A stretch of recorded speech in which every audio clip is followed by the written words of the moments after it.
orang biasa itu kalau sudah katanya ustadz itu biasanya kan mohon maaf ya banyak benernya mohon maaf ya. Iya, betul. Jadi kan beliau juga nggak ngerti. Nah, makanya di acara-acara kita itu sebenarnya diterangkan sebenarnya. Jadi bacaan itu harus jelas lillahi ta'ala nggak ada bacaan itu untuk tameng, untuk keselamatan, untuk ini nggak ada. Bacaan itu sekarang sebetulnya sudah lupa dan tidak Ya, tidak pernah kita amalkan gitu ya. karena tidak ada efek menurut kami gitu. Iya.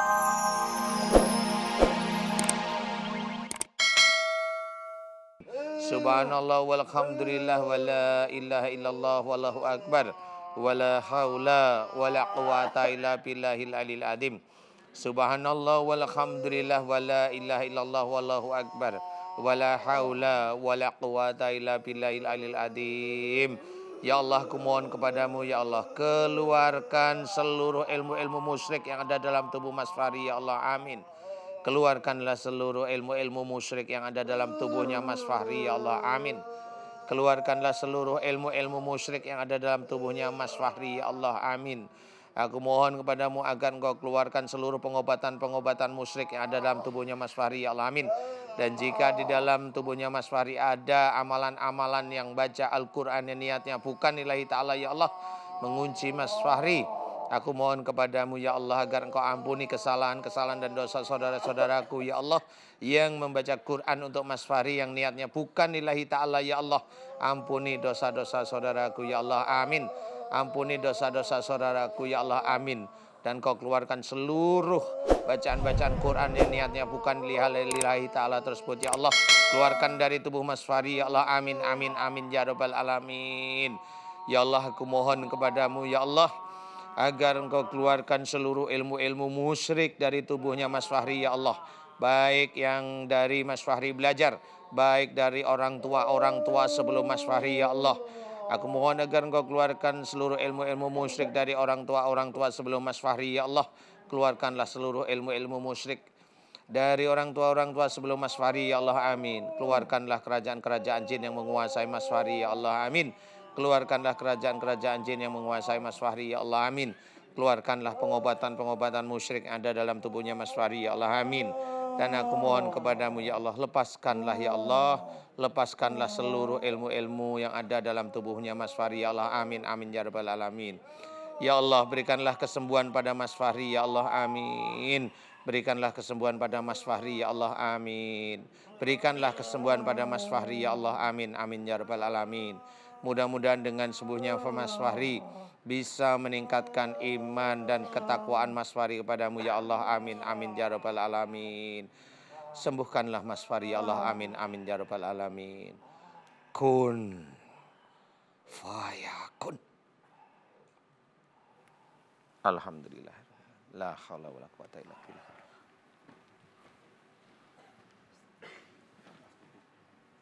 Merah semua Pak Ustadz mukanya. Iya. Kulitnya merah semua.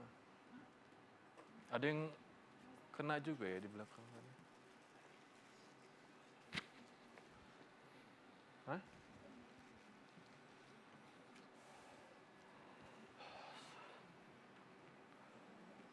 Gak apa. Pakai mic. Tadi tunjuk siapa tadi dia nunjuk apa Pak Ustadz di belakang? Tadi pakai bahasa Sunda. Nggak tahu juga ya. Tadi ngomong apa ya? Sunda dia kayaknya. Saya ingat sih bilang itu ada di belakang. Gimana? Iya ada di belakang. Apa di belakang? Nggak tahu ya. Artinya apa itu maksudnya? Ada di belakang. Ada di belakang. Belakang sono no. Nggak tahu nunjuk ke arah belakang adik nggak tahu ke arah ayah juga. Oh, jadi mengkode ceritanya. Ada ilmu keluarga tadi sebenarnya. Jadi kayaknya menunjuk juga ayahnya kayaknya ada di dalam tubuh ayahnya, insya Allah ada kayaknya. Jadi sudah apa namanya ya? Sudah pada tahu. Jadi ketemu begini langsung tahu bahwa ibaratnya di situ ada temen, maksudnya temen minta bantuan dikeluarin juga, umpamanya seperti kayak gitu. Kayaknya seperti itu. Itu ada ayah saya juga. Kebetulan itu yang ngasih amalan itu teman ayah sih. Oh, teman ayah. Iya benar, juga. berarti memang benar juga sih yang dikatakan Mas Fahri. Mas Fahri. Fahri ya. Nggak apa-apa. Mudah-mudahan nanti kalau ada kesempatan, ada waktu memang. Fahri usianya berapa sih Fahri? 21 tahun. Wih, masih muda. Masih muda Masih ya. bisa jadi artis nanti ya. Masih bisa jadi artis. Amin ya. Hampir jadi macan tadi. Kamu, Bapak jangan dititip-titipin lagi begituan mah. Anaknya masih muda begini. Ayo sini, marahin aja sini bapaknya. Sini, maju. Marahin Mas. Ih, Assalamualaikum. Waalaikumsalam. Waalaikumsalam. Ini adek ya? Ini adek sama bapak? Adek sini. Bapak, saya mau nanya singkat aja, agak merapat boleh. Dulu kenapa anaknya masih remaja udah disuruh-suruh titipan itu? Begituan ilmu gitu buat apa? Coba ngadep Pak Ustadz. Iya, jadi Pak Ustadz begini. Saya punya teman. Iya. Lantas ibunya itu kan sering sudah 17 tahun waktu itu kan kita Sakit. ruqyah terus Iya, betul. sakit. Terus di ruqyah, setelah itu terakhir 1 tahun ke belakang lah kita ketemu teman, itu pun sama di ruqyah tetapi melalui tenaga dalam seperti itu. Lantas tentu ketika ruqyah anak-anak kami mendampingi semua. Akhirnya kata Pak Ustadz tersebut, anak pun katanya harus dikasih amalan. Kita kan pada akhirnya dengan namanya Pak Ustadz Nurut ikut lah ya. aja kan. Tidak bermaksud apa-apa. Iya, betul. Kita tidak ada kaitan, tidak ada pengen ngisi apa, tidak ada. Cuma secara kebetulan saja mungkin kita terjerembab lah di situ ya. Tapi kami sebetulnya tidak punya perasaan negatif apapun. Jadi seperti efek dari istri saya, ibunya anak-anak ini, karena banyak pengobatan-pengobatan yang mungkin tidak syar'i gitu ya. Betul. Yang saya simpulkan tidak syar'i, pada akhirnya efek negatif kepada anak-anak kami. Iya. Orang biasa itu kalau sudah katanya ustadz itu biasanya kan mohon maaf ya, banyak benernya mohon maaf ya. Iya, betul. Jadi kan beliau juga nggak ngerti. Nah, makanya di acara-acara kita itu sebenarnya diterangkan sebenarnya. Jadi bacaan itu harus jelas lillahi ta'ala, nggak ada bacaan itu untuk tameng, untuk keselamatan, untuk ini tidak ada. Bacaan itu sekarang sebetulnya sudah lupa dan tidak sudah pernah kita lama amalkan gitu ya. karena tidak ada efek menurut kami gitu Iya. kan. Sudah lupa dan tidak kita amalkan lagi sebetulnya. Alhamdulillah. Bacaan memang bacaan-bacaan dari ayat Al-Qur'an ya. Tapi lupa dan memang sama sekali kita lupakan, tetapi efeknya seperti ini ada gitu. Karena biasanya begini Pak, itu kan makhluk itu kan dibaca pertama itu masuk pertama kali, kedua, ketiga, seminggu, 1 bulan terus itu masuk. Kemudian suatu ketika dia penuh di tubuh, kemudian nggak dibaca lagi. Nah dia nagih, nagihnya itu dengan cara nyurupin. Jadi dia nagih, jatah saya mana makanan saya. Makanan saya itu ya bacaannya itu yang dibaca itu.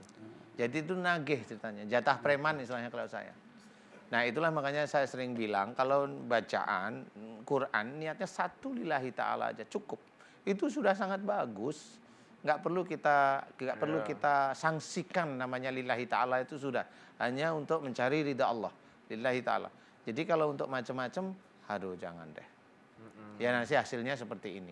Tidak menyalahkan siapa-siapa Bapak, kita juga tidak menyalahkan Bapak sekeluarga, tidak. Tapi dengan kondisi seperti ini, apalagi tadi ceritakan bahwa pernah ibunya alhamdulillah sudah sangat membaik ya, hanya sendawa-sendawa aja. Itu tidak apa-apa, mudah-mudahan memang sebenarnya tidak bisa sekali bertemu dengan saya umpamanya. Jadi memang harus beberapa kali sehingga nanti tubuhnya mudah-mudahan dibersihkan dari ilmu. Ilmu ya, kalau jin itu banyak jin. Jadi kalau ilmu ada bedanya dengan jin. Jin itu banyak jin, sifat ada jin. Jadi itu dari ilmu dululah paling tidak. Jadi kalau udah ketambah-tambahan kemudian dengan baca ayat ini, ayat sudah. Itu sudah banyak ditambah-tambahi. Ayat ini belum tidur nanti biar tidak diserang oleh jin, nggak ada. Jin menyerang seseorang muslim itu pasti atas izin Allah. Berarti seorang tersebut ada salah. Udah itu kuncinya. Terima kasih banyak Bapak. Terima kasih banyak Pak Ustadz. Cepat Iya sembuh. sama-sama. Kamu selanjutnya ya. Terima kasih. Makasih banyak. Waalaikumsalam warahmatullahi wabarakatuh. Pemirsa, saya ingin mengutip apa yang disampaikan oleh salah satu narasumber kami yaitu Mas Bambang. Kita sebagai umat manusia tidak boleh sombong atas apa yang kita miliki karena belum tentu Allah itu dekat sama kita. Mungkin dengan harta yang Anda miliki, Allah malah menjauh dari diri kita. Nauzubillahi min dzalik. Saya pamit undur diri mewakili Bapak Ustadz. Wassalamualaikum warahmatullahi wabarakatuh. Waalaikumsalam.